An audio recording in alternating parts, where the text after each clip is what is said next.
Χαιρετώ ξανά. Σήμερα έχουμε μπλούζα, παντελόνι, παπούτσι και φυσικά τσάντα. Θα ξεκινήσω από πάνω προς τα κάτω.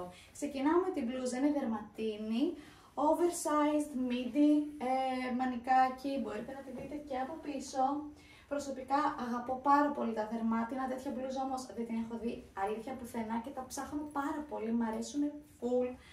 Πάμε, πριν πάω στο παντελόνι, να σας πω ότι είναι στα 25 ευρώ η μπλουζίτσα. Πάμε στο παντελόνι, πάρα πολύ άνετο, έχει εδώ πέρα την τσάκιση, είναι ταμπά απόχρωση, την τσέπη για μένα πάρα πολύ σημαντικό, μπορείτε να δείτε εδώ τη λεπτομέρεια που κάνει με το κόψιμο, δεν το έχω δει πουθενά, νομίζω αυτό είναι και που το χαρακτηρίζει. Πολύ άνετο για τις βόλτες σας και για κάθε μέρα και για βόλτα έξω το βράδυ, μπορείτε να το φορέσετε πολύ άνετα και είναι στα 30 ευρώ. Στο παπουτσάκι σας, το δικό μου μάλλον το παπούτσι, αλλά μπορεί να γίνει και δικό σας, ζαχαρί, πολύ άνετο, καθημερινό και αυτό, το φοράτε για βόλτα, στο γραφείο, στη δουλειά, είναι στα 15 ευρώ το παπούτσι, ζαχαρί, πολύ εύκολο χρώμα.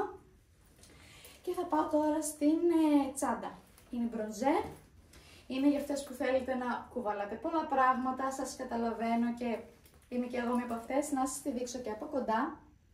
Χρυσή λεπτομέρεια, πάρα πολύ ευρύχωρη, καθημερινή για τις βόλτες σας και πάρα πολύ άνετη. Είναι στα 29 ευρώ.